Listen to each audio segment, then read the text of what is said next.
बिगड़ते मौसम ने केदारनाथ यात्रा में डाला खलल। 25 मई तक नए रजिस्ट्रेशन पर लगी रोक। कल 18,000 लोगों ने किए बाबा केदार के दर्शन।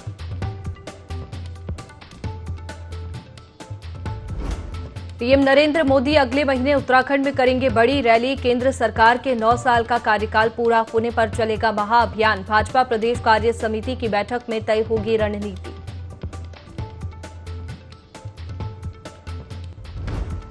हरिद्वार में पुलिस और बदमाशों के बीच झड़प। एक बदमाश को लगी गोली। फरार बदमाशों की तलाश में पुलिस।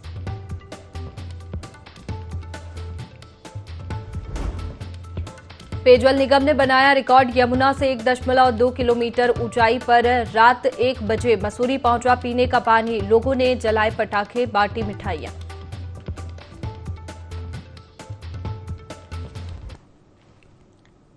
नमस्कार, आप देख रहे हैं देवभूमि लाइव। मैं हूं आपके साथ में वैष्णवी। खबर की शुरुआत देहरादून से, जहां केदारनाथ में मौसम फिर खराब हुआ है। केदारनाथ यात्रा के रजिस्ट्रेशन पर रोक लग गई है। 25 मई तक नए रजिस्ट्रेशन पर ये रोक लगी है। खराब मौसम के कारण प्रशासन ने ये फैसला लिया है और एक बार फिर रजिस्ट्रेशन पर रोक लग गई है। कल 18,000 श्रद्धालुओं के लिए बाबा केदारनाथ के दर्शन किए। बता दें कि मौसम लगातार परिवर्तित हो रहा है और मौसम के परिवर्तन से श्रद्धालु भी चिंतित है, क्योंकि चारधाम यात्रा इस वक्त उत्तराखंड में चल रही है, जिसको लेकर बार बार रजिस्ट्रेशन पर रोक लग रही है। और अब 25 मई तक नए रजिस्ट्रेशन पर रोक लगा दी गई है और ये फैसला खराब मौसम को देखते हुए लिया गया है। प्रशासन ने ये फैसला लिया है।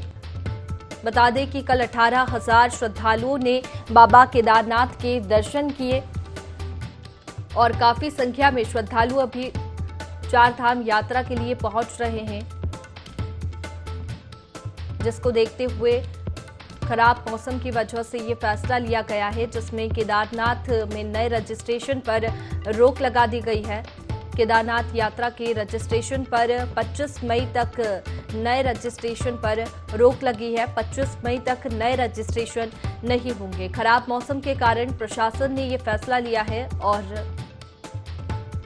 काफी संख्या में श्रद्धालु पहुंच रहे हैं, जिससे श्रद्धालुओं को कोई परेशानी ना हो, इसको देखते हुए भी ये फैसला लिया गया है, जिससे कि खराब मौसम की वजह से श्रद्धालु को कोई परेशानी ना हो। और श्रद्धालुओं की भी चिंता इससे बढ़ गई है, क्योंकि जो केदारनाथ पहुंचने वाले श्रद्धालु हैं और रजिस्ट्रेशन के लिए काफी समय से प्रयास कर रहे हैं, उनके लिए ये खबर है कि 25 मई तक के लिए नए रजिस्ट्रेशन पर रोक लगा दी गई है और ये खराब मौसम के कारण फैसला लिया गया है।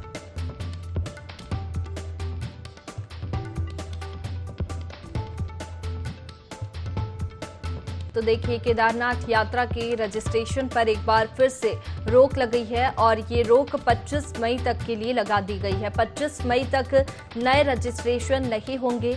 खराब मौसम के कारण प्रशासन ने ये फैसला लिया है। कल 18,000 श्रद्धालुओं ने बाबा केदारनाथ के दर्शन किए। इस बार रिकॉर्ड स्तर पर श्रद्धालु पहुंच रहे हैं केदारनाथ दर्शन के लिए और उसी को देखते हुए, मौसम में बदलाव को देखते हुए प्रशासन ने ये फैसला लिया है। जानकारी लेंगे, हमारे सहयोगी विनय हमारे साथ में सीधे जुड़ गए हैं। विनय, लगातार उत्तराखंड में मौसम में परिवर्तन देखने को मिल रहा है और चारधाम यात्रा इस वक्त उत्तराखंड में चल रही है, जिससे श्रद्धालुओं की चिंता बढ़ गई और एक बार फिर रजिस्ट्रेशन पर रोक लगी।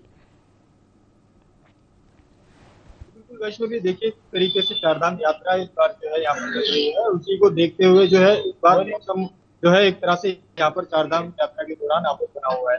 कई बार जो है यहाँ पर अगर देखा जाए तो जो है ये जो तारीख है रजिस्ट्रेशन की, वो कई बार जो है यहाँ पर बढ़ा दी गई है। साथ ही साथ केदारनाथ की अगर बात करें तो जो केदारनाथ है, केदारनाथ में जो नई जो रजिस्ट्रेशन होने थे वो 15 मई से होने थे, लेकिन उसको भी जो है वो बढ़ा करके जो है 26 मई तक की जो तारीख है उसको कर दिया गया है, क्योंकि जो पहले जो रजिस्ट्रेशन हो रखे हैं उसी के तहत जो है श्रद्धालुओं की जो काफी भीड़ भाड़ है वो अभी यहाँ पर चल रही है। इसी को देखते हुए जो एक ये बड़ा फैसला यहाँ पर लिया गया है। बिल्कुल, ये बड़ा फैसला लिया गया है। इसके साथ ही काफी संख्या में यहाँ पर श्रद्धालु पहुंच रहे हैं और इस बार रिकॉर्ड स्तर पे ये यात्रा शुरू हुई है, जिसमें बात कही गई थी पहले कि रिकॉर्ड स्तर रहेगा, काफी श्रद्धालु पहुंचेंगे, तो उनके लिए ये चिंता की बात है।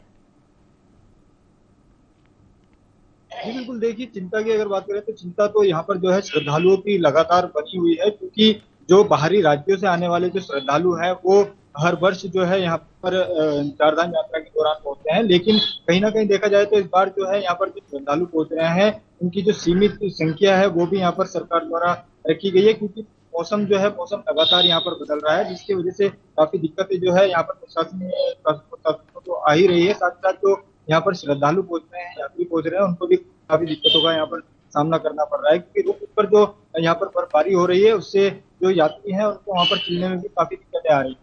जी विनय, खराब मौसम को लेकर मौसम विभाग भी बार बार अलर्ट जारी कर रहा है और सचेत रहने के भी संकेत दिए जा रहे हैं, तो क्या व्यवस्था जो श्रद्धालु पहुंचे हैं उनके लिए की गई है और मौसम विभाग ने जो चेतावनी दी है उसको देखकर शासन प्रशासन की क्या व्यवस्था है? जी बिल्कुल, देखिए मौसम विभाग की बात करें तो मौसम विभाग जो है लगातार यहाँ पर चारधाम यात्रा के दौरान यहाँ पर अलर्ट कर रहा है, क्योंकि किस तरीके से मौसम यहाँ पर बना हुआ है उसको लेकर अपनी जो अपडेट है वो भी यहाँ पर लगातार मौसम विभाग के जो अधिकारी हैं वो दे रहे हैं कि किस तरीके से जो है यहाँ पर मौसम रहने वाला है, और चारधाम यात्रा भी चल रही है। ऐसे में काफी चुनौतीपूर्ण जो है इस बार चारधाम यात्रा यहाँ पर चल रही है, लेकिन वहीं अगर देखा जाए तो सरकार पूरी तरीके से यहाँ पर प्रयासरत है कि श्रद्धालुओं का जो यात्रा है वो पूर्णतः यहाँ पर काफी सफल रहे। इसको लेकर लगातार जो है सरकार, प्रशासन और यहाँ पर जो मौसम विभाग के जो अधिकारी हैं वो भी पूरी तरीके से सहयोग। बिल्कुल, खराब मौसम तो है ही विनय, लेकिन इस बीच यात्रा भी जारी है और अभी तक कितने श्रद्धालु हैं जो केदारनाथ बाबा और यमुनोत्री गंगोत्री चारधाम यात्रा कर चुके हैं? जी बिल्कुल, अगर आंकड़े की बात करें तो 18,000 से ज्यादा की जो आंकड़ा है इस समय केदारनाथ यात्रा के दौरान जारी पहुंचे हैं। वहीं साथ ही साथ गंगोत्री और यमुनोत्री की बात करें तो लाखों की संख्या में जो है श्रद्धालुओं ने यहाँ पर दर्शन कर लिए हैं, तो ये एक बड़ा यहाँ पर देखा जाए तो बड़े स्तर पर जो है यहाँ पर श्रद्धालु पहुंच रहे हैं, जिसके लिए काफी दिक्कतें तो यहाँ पर आ रही हैं, लेकिन मौसम विभाग की पूरी तरीके से जो है बार बार के साथ में यहाँ पर श्रद्धालुओं को जो कर रहा है कर रहा है कि यहाँ पर श्रद्धालु पहुंच रहा है वो जो है यहाँ और अपनी यात्रा को जो है पूर्ण। इसके साथ ही विनय, एक सवाल और है कि अभी कितने समय तक ऐसा ही मौसम बने रहने की चेतावनी मौसम विभाग की ओर से दी गई है?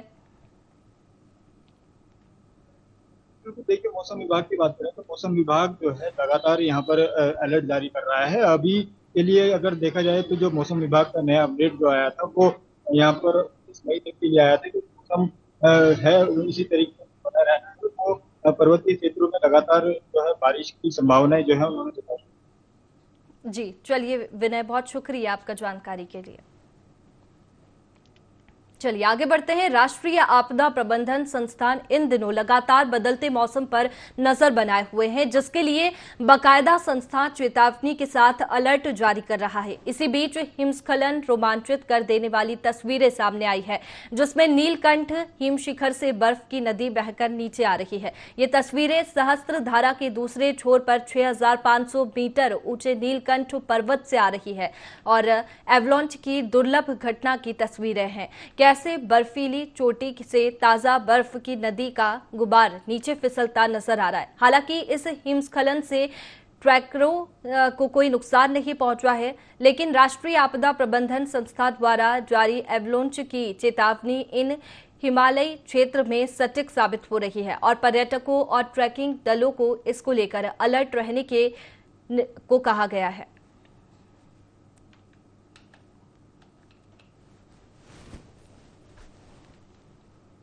तो देखिए, राष्ट्रीय आपदा प्रबंधन संस्था इन दिनों लगातार बदलते मौसम पर नजर बनाए हुए हैं और ये तस्वीरें आप देख सकते हैं, जिसके लिए बाकायदा संस्था चेतावनी के साथ अलर्ट जारी कर रहा है। इसी बीच हिमस्खलन रोमांचित कर देने वाली ये तस्वीरें सामने आई है, जो आप स्क्रीन पर देख सकते हैं,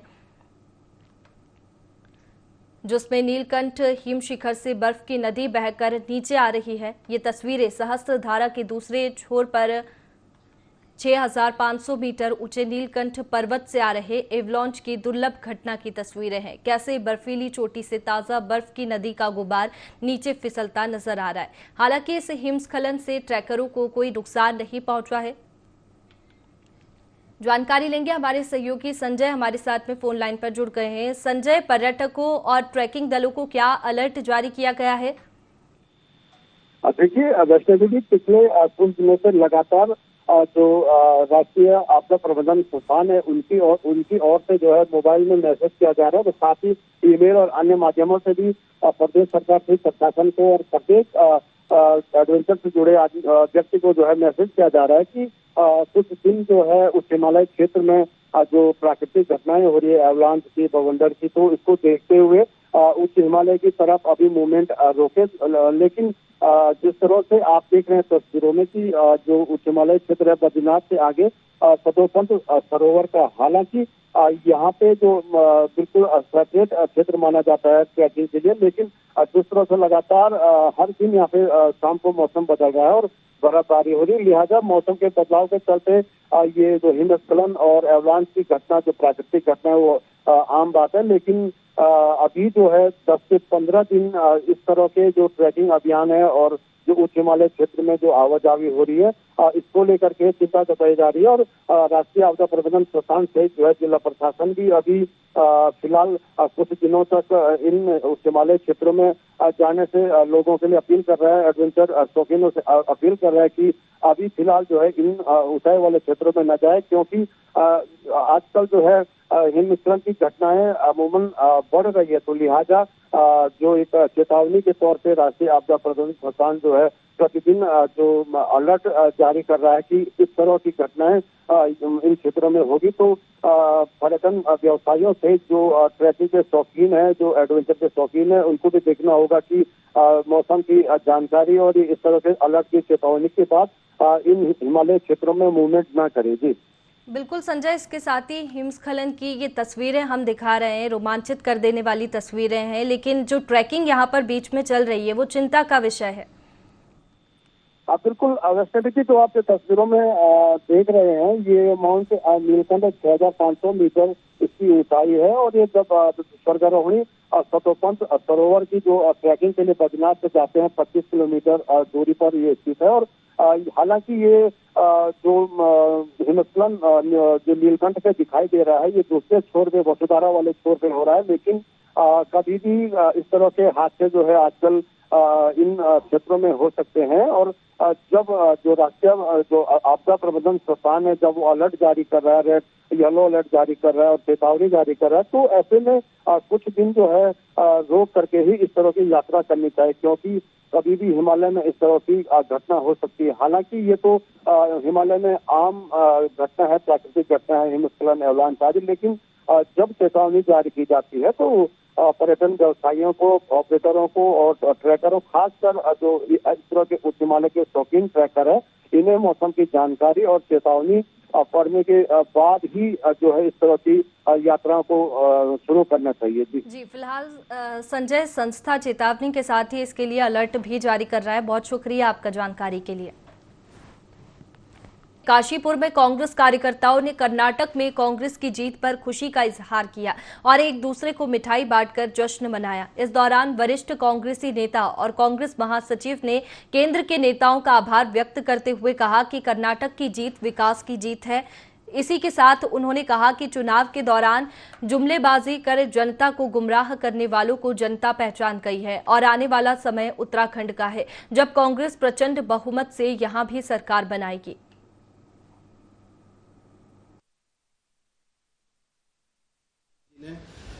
देश में भारत जोड़ो यात्रा शुरू की। अब उसका असर ये भारत जोड़ो यात्रा का ये भी पड़ा है कि हम कर्नाटक में भी जीते हैं। तो इससे पता चल रहा है कि आज देश में जनता पूरी तरह से समझ चुकी है कि हमें सिर्फ झूठे वादे करने वाली पार्टी के साथ नहीं रहना है। हमारा देश वो है जहाँ पर हिंदू, मुस्लिम, सिख, ईसाई आपस में भाई भाई हैं, मिलकर रहते हैं, ईद दिवाली साथ में मनाते हैं। लेकिन आज नफरत की राजनीति हो रही है, पूरी तरह से देश को बांटने की राजनीति हो रही है, देश बर्बादी की कगार पर खड़ा हो चुका है। इस पोजीशन में राहुल गांधी ने देश को बताया हम देश से प्यार करते हैं, देश को आगे बढ़ाना जानते हैं और यही वजह है कि आज कर्नाटक हमारे पास बम्पर जीत के साथ सामने आया है। ये अभी शुरुआत है, अभी इसके बाद और भी बहुत सारे स्टेट हमें मिलने वाले हैं। आप ये मान के चलिए कि इस समय बीजेपी की उल्टी गिनती शुरू हो चुकी है।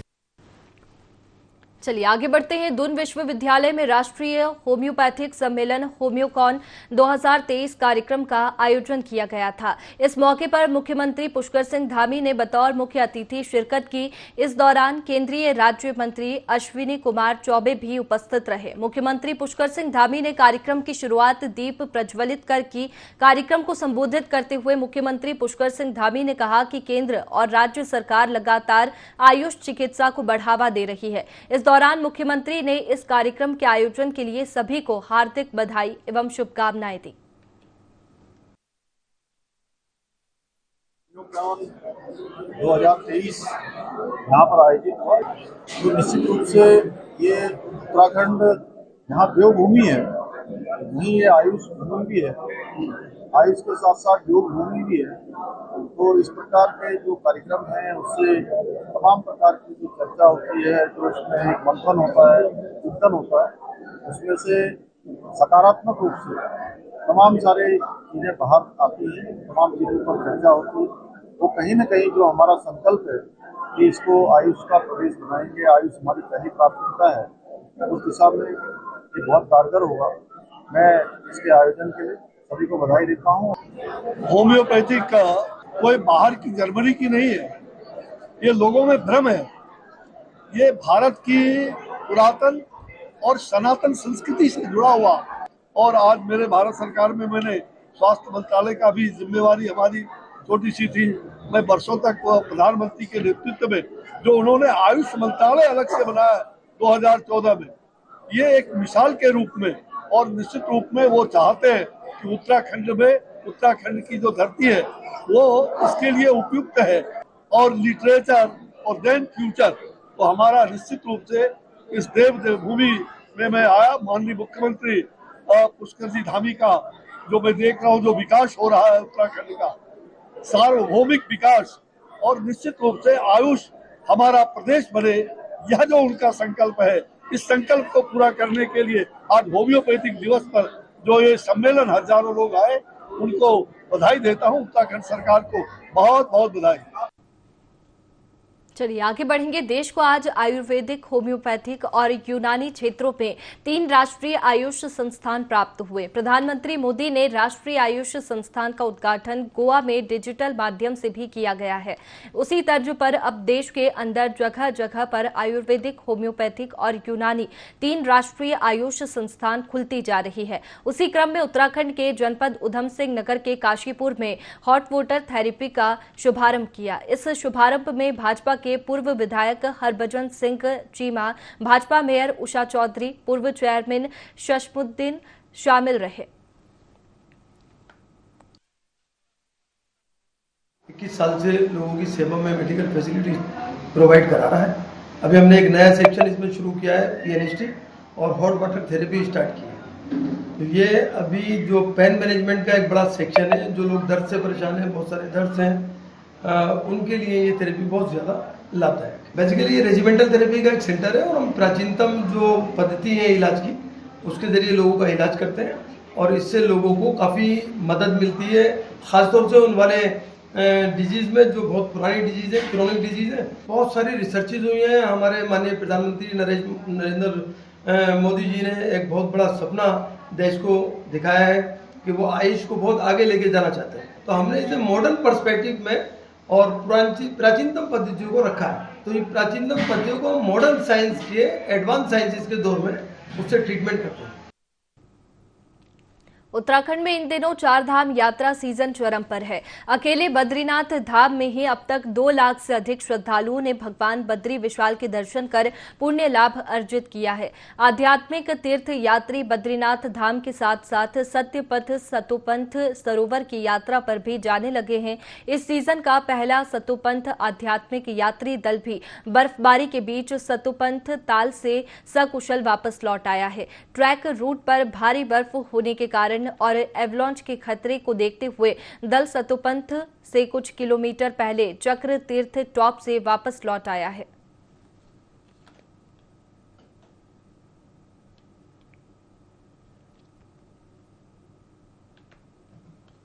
एनटीपीसी में कार्यरत 150 मजदूरों को बीते 4 महीने से वेतन न मिलने के चलते उनके सामने आर्थिक संकट पैदा हो गया है। एनटीपीसी के अड़ियल रवैये के चलते कंपनी के मजदूर लगातार धरना प्रदर्शन कर रहे हैं, लेकिन कंपनी आंखें मूंद कर बैठी है। मजबूरन मजदूर संगठन जिला विधिक सेवा प्राधिकरण में शिकायत करते हुए कार्यकारी संस्था के द्वारा उनका भुगतान करने की गुहार प्राधिकरण से लगाई। एनटीपीसी में कार्यरत 150 मजदूरों को बीते 4 माह से वेतन न मिलने के मामले में सुनवाई करते हुए प्राधिकरण ने एनटीपीसी को इस मामले में तत्काल समझौता करने के निर्देश दिए हैं। जो हमारे मजदूर हैं और उनकी संगठन के प्रतिनिधि और हम यहाँ पर उपस्थित हो गए हैं, परंतु यहाँ पर बड़े खेद के साथ कहना पड़ रहा है कि जो एनटीपीसी परियोजना जो हमारे प्रिंसिपल एम्प्लॉयर जो नियोक्ता जो है वो यहाँ पर उपस्थित नहीं हुए हैं और अब इस मामले को विधिक सेवा प्राधिकरण से हमारा उससे जो है निवेदन ये था, ये मामला जो है अब लेबर कोर्ट में जो है प्रोसीडिंग के लिए विधिक सेवा प्राधिकरण की ओर से जो है वो कर दिया जा रहा है। मजदूरों की 4 महीने से वेतन नहीं मिलने के संबंध में ये जो क्या कहते हैं सेवा प्राधिकरण के अंतर्गत हमने यहाँ पे अपनी याचिका लगाई थी और जिसमें कि आज हम यहाँ पे आए तो हमारा जो प्रथम पक्ष था हम हो गए, द्वितीय पक्ष था कंपनी मैनेजमेंट डिस्ट्रिक्ट कंपनी, तीसरा पक्ष था एनटीपीसी का। और एनटीपीसी वाले मतलब कोई भी यहाँ पहुँचे उनकी उपस्थिति यहाँ हाजिर मतलब वो हाजिरी देने के लिए उनको भी लेटर दिया गया था, जो नोटिस होता है यहाँ से, वो नोटिस के जरिए ये वो लोग यहाँ उपस्थित हो नहीं पाए, जिसके चलते वो जज साहब ने हमको ये बोला है कि आपका जो केस है उसको हम लेबर कोर्ट के लिए मतलब ट्रांसफ़र कर रहे हैं देहरादून लेबर कमिश्नर को। धरना हमारा जारी है। 15 तारीख से क्या करके हम सुबह से ही सारी इमरजेंसी सेवाएं भी मतलब बाधित कर देंगे। लोहाघाट के सरयू नदी में नहाने के दौरान एक युवा की मौत हो गई, जिसके साथियों के हल्ला मचाने पर एसएसबी के जवानों ने युवा नदी से बाहर निकाला और 108 के जरिए उप जिला चिकित्सालय भेजा गया, जहां डॉक्टर्स ने उसे मृत घोषित कर दिया। वहीं युवा की मौत पर परिवार और गांव में कोहराम मच गया है। इस बीच लोगों ने प्रशासन पर लापरवाही के गंभीर आरोप लगाए हैं। उनका कहना है कि कई बार जिला पुलिस की तैनाती की मांग की गई, लेकिन प्रशासन की अनदेखी के चलते पंचेश्वर में लोग नहाने के दौरान हादसों के शिकार हो रहे हैं। कुछ दोस्त घूमने गए थे तो वहां पे ये डूब गया था। फिर इसको यहाँ लाने तक तो इसको ब्रॉड डेड था। जब यहाँ लेके आए थे तो कुछ था नहीं शरीर में। हमने कुछ सीपीआर देने की भी कोशिश करी, रिवाइव करने की कोशिश करी, पर कुछ था नहीं तो बचा नहीं सके उसको, परिजनों को सौंप दी। तो देखिए, सरयू नदी में डूबने से पंचेश्वर में ये दर्दनाक हादसा हुआ है। लोगों ने प्रशासन पर लापरवाही के गंभीर आरोप लगाए हैं। बता दें कि डूबने से युवक की मौत हुई। एसएसबी के जवानों ने युवक को बाहर निकाला।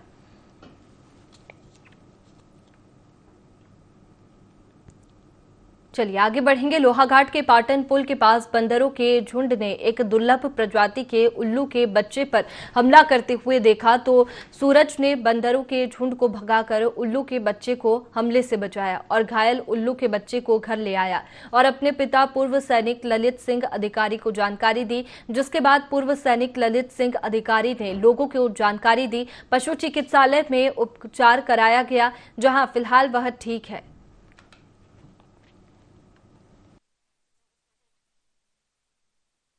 खराब नहीं है, हल्का सा एक विंग में इसके जो पंख में थोड़ा सा घाव है, लेकिन 1 हफ्ते तक लगभग इसको अपने उसमें रखना पड़ेगा, इनको थोड़ा अपनी निगरानी में। उसके बाद ठीक है। एक तो बच्चा है अच्छी तरह उड़ नहीं पा रहा है। ये मेरे मकान के ऊपर में एक जंगल देवरानी पड़ती है, वहाँ पर मेरा लड़का डॉगी को लेकर के गया था, तो तब तक बंदर इसके ऊपर हावी हुए थे, मार रहे थे। बच्चा है तो मेरे लड़के ने देख लिया तो उसने उठा करके घर में लाया, देखा तो इसका पंख डैमेज हुआ था। फिर मैंने रात को अपने घर में रखा था, तो कुछ खाना आना तो कुछ खा रहा नहीं रहा है, इसका अंदाज नहीं आ रहा है। इन लोगों से कहा तो इन लोगों ने बोला चलो ठीक है हॉस्पिटल में ले जाते हैं। यहाँ पर डॉक्टर साहब ने उपचार किया है इसका, भी देखो क्या कंडीशन होती है इसकी आगे। फिलहाल देवभूमि लाइव में इतना ही। आप बने रहिए IND 24 पर। नमस्कार।